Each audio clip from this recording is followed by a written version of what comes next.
Yo, what up? I'm not a nice guy. One of the things that some people reacted to in a really extreme way when I was living in Southeast Asia, I'm talking about Westerners who were also living in Southeast Asia, was my openly telling them, I am not a nice guy. Do not depend on me to do the things that you expect a nice guy to do. Now, the other Westerners who were living with me in Asia, some were from Australia, some were from England, a few from Canada and the United States. But, there are Australians who, if they think of you as a nice guy, they expect you to come out to the pub and play billiards with them on short notice. There were British guys, too, who would think, they'd meet me.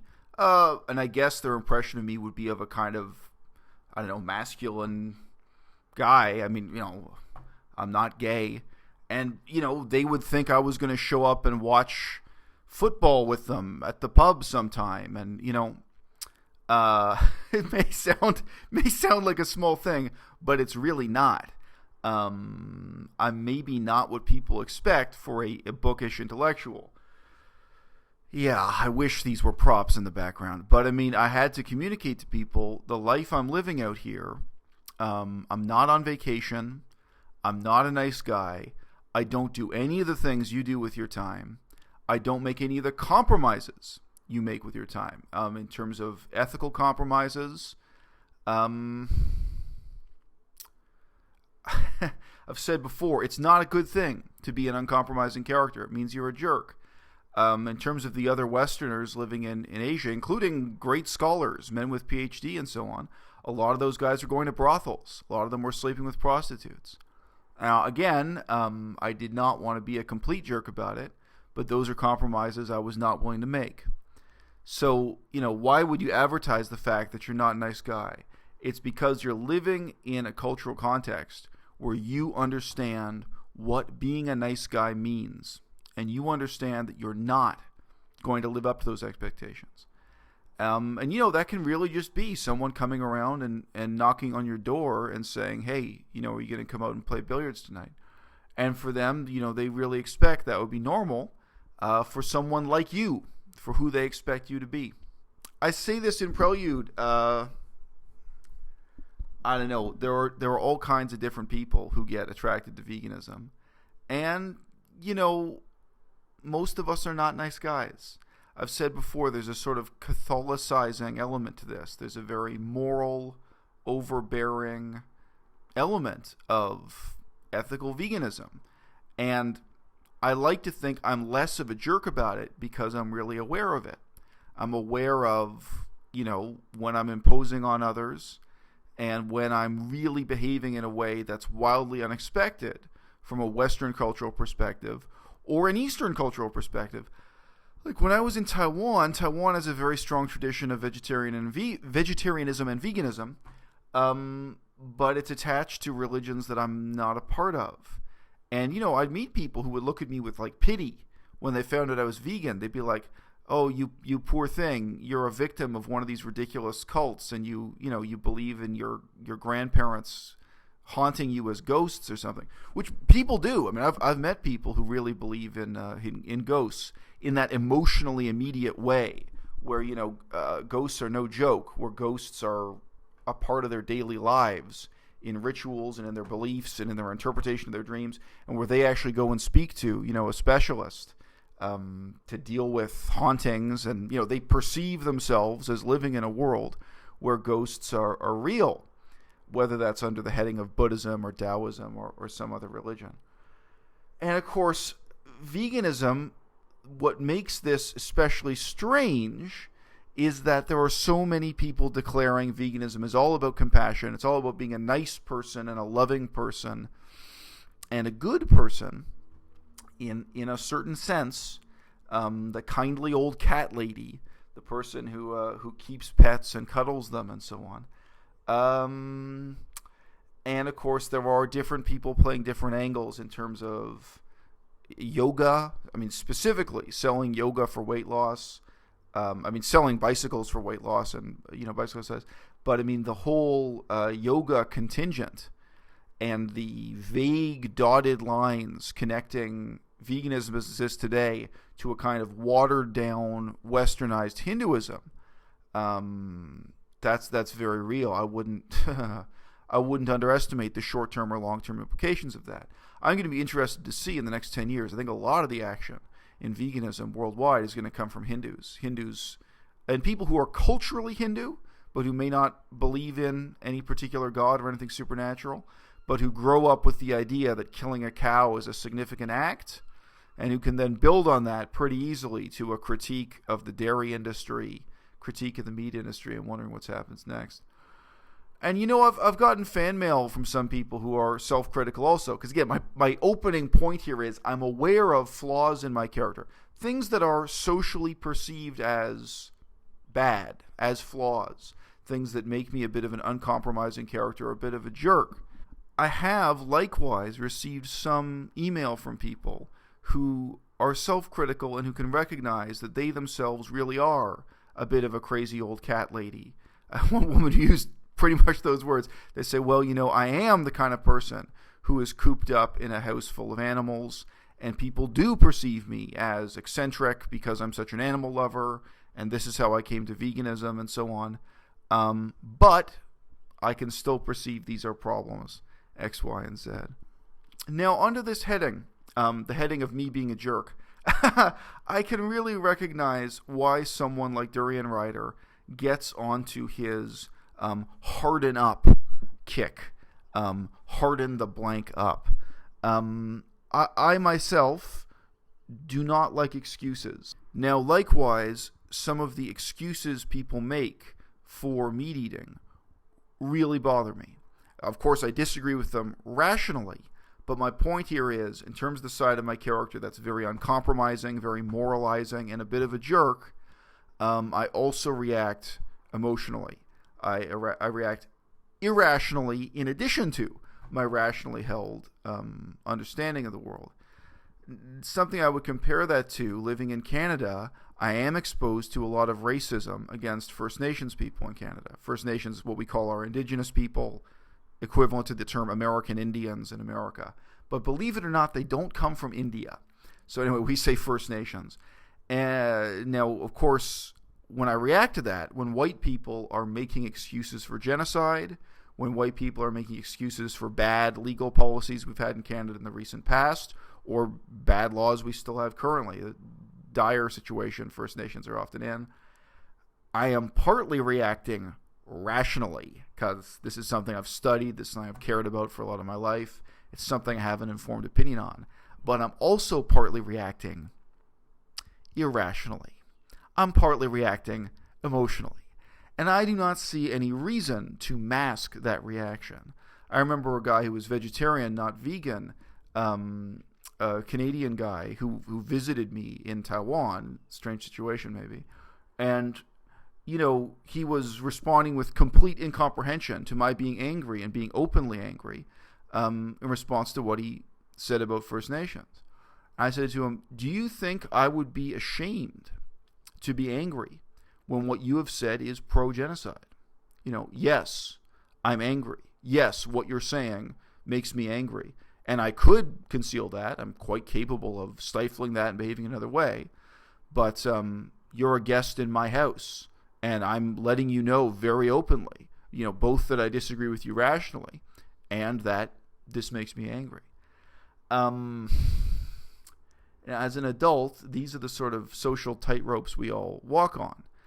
But I would like to think that one of the rather deep differences between myself and Harley, aka Durian Ryder, is that I do not have this misconception that telling people to harden up will solve the problem.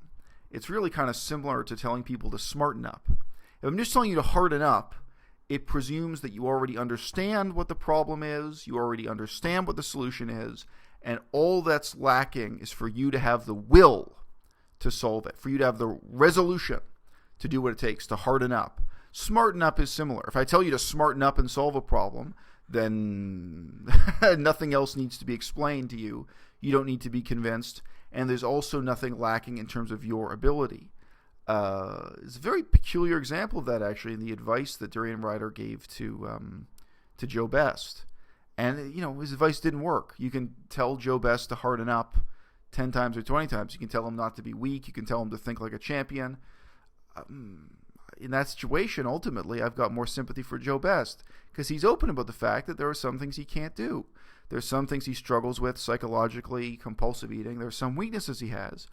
And just telling him to harden up won't solve the problem. Won't help him be vegan. Won't help him lose weight or anything else. But it's veganism that we're debating here. And there were a lot of people in that situation. In Joe Best's case, he has a long history. He used to talk about of going to ashrams and religious leaders in India and so on. And I'm sure many of them gave him equally bad advice of different kinds. But no, just telling people to harden up and do what they supposedly already know to do is not going to solve that problem. If I meet someone in Canada who is, from my perspective, racist, but they do not perceive themselves as racist, they do not perceive themselves as being pro-genocide or against First Nations, it doesn't help anything for me to say to them, harden up, smarten up, be hard, be resolute, or what have you. Recently, I went into a menswear shop, a very large menswear shop selling, suits and ties, men's formal wear. And it was out in the suburbs. That's why it was large. It wasn't a shop downtown here. And I just walked up to the guy in charge, the manager, and I said, well, look, I'm vegan. I know that 90% of what you've got here is wool, so can you direct me to whatever you have in the shop that's made out of cotton or polyester or cotton polyester? Now, I went in there expecting 90% or 95% of what they had to be made out of wool. But in fact, this guy revealed that 100% of what they had in the shop was made out of wool. That didn't make me angry. What made me angry were the excuses he started to offer me after that. Now, as I say, this explains part of why I am vegan, but this is not really a redeeming side of my character. It's not the fact of the situation. It's that this guy was going on to try to explain to me that it was not practical to make men's clothing out of cotton or polyester, that there were supposedly laws of physics unknown to me that made wool a superior material in so many ways, and that really, human beings can't exist without using wool. Now, I did not show my anger. I felt angry, but I remained cordial and relaxed. And I said to him, well, a lot of people say that, but you may not have noticed the military today, they don't make anything out of wool. Like the Navy 100 years ago, everything was wool, and today none of it is. Why do you think that is? If wool were really the super material you're describing, if it was really the solution to so many problems, U.S. Marine Corps would be using wool, and they're not. And he laughed in my face, and he said, oh, that's just because their budget isn't high enough. It's too expensive to use wool. Now, I did not respond to that angrily, but that does anger me, even though it may be a small thing he's making excuses for. For me, I really react negatively to hearing people make these kind of excuses and justifications. It's bad in itself, and that whole tendency of mine leads to other really bad things. Now, I felt like laughing in his face and saying to him, you think the U.S. Marine Corps lacks the budget to buy wool? We're in a shop. There are tons of cheap wool suits in this shop. But I did not say that to him. I went on to say, well, luxury mountain climbing gear. So this was on the spot. I only came up with this half a second. But what I said to him, reacting immediately, was, luxury mountain climbing gear is no longer made out of wool. It was 100 years ago. I think it was even 20 years ago when I was a kid. But, the stuff they sell to mountain climbers, now none of it is wool, because wool is not really a practical material for this sort of thing. And now I digress. I did not say this at the time. If you have ever taken wool and tried to wash it with soap and water and then dry it, that alone would convince you. In contrast to cotton and polyester and other conventional materials, wool is incredibly fussy to maintain or keep working over any length of time, especially if you have friction involved. But just washing and drying it is a nightmare, apart from the ethical perspective on this. And I am not going to splice in images of this, but you can see both still photographs and video from the reality of wool production. That will give you nightmares for years. It is a horrifyingly brutal process, and it includes things like skinning sheep alive, which is something I have seen done in Europe. There's always this mystique about the Orient where people imagine the treatment of animals is much more brutal in China. Like the fur industry is worse in Asia than it is in Norway. Yeah, well, you can watch the video and they're doing the same things to animals in Norway that they do in China. And ye gods, I've seen images from Spain and other parts of Europe and what they do to sheep in producing wool and related products. The human mind cannot devise worse atrocities against animals, neither in Asia nor in Europe. Okay, but look, I know I'm not making the parallelism completely clear. I walk into this shop, I look at the wool hanging on the shelves, hanging on the walls, and to me, it's just as bad as seeing the corpses of dead animals on the walls. But to everyone else in the shop, it's invisible. They don't think they're doing any harm. And, wool doesn't smell bad. It doesn't smell like a rotting animal corpse. It's not like buying a lobster. A lobster has eyes and legs, and you can see the lobster used to be alive, and now it's a dead animal. With wool, everything kind of evil and repugnant about it is invisible. And the people who are participating in this culture, it's not a subculture, it's a mainstream culture in Canada. The idea that wool is completely necessary for respectable menswear, even though it's totally impractical. The only way to be a respectable businessman and go to the office is to wear a wool suit. This is a cultural delusion, in no way functional. To them, the moral problem is invisible. And it is completely impossible for me to say to them, as Durian Rider would say, harden up. Harden the fuck up. It would be completely useless because they don't see the problem. It would be useless for me to say to them, smarten up, do the smart thing. You're dealing with a level of voluntary ignorance and excuse making being very deeply trammeled into people and embraced by people. I mean, they are embracing it.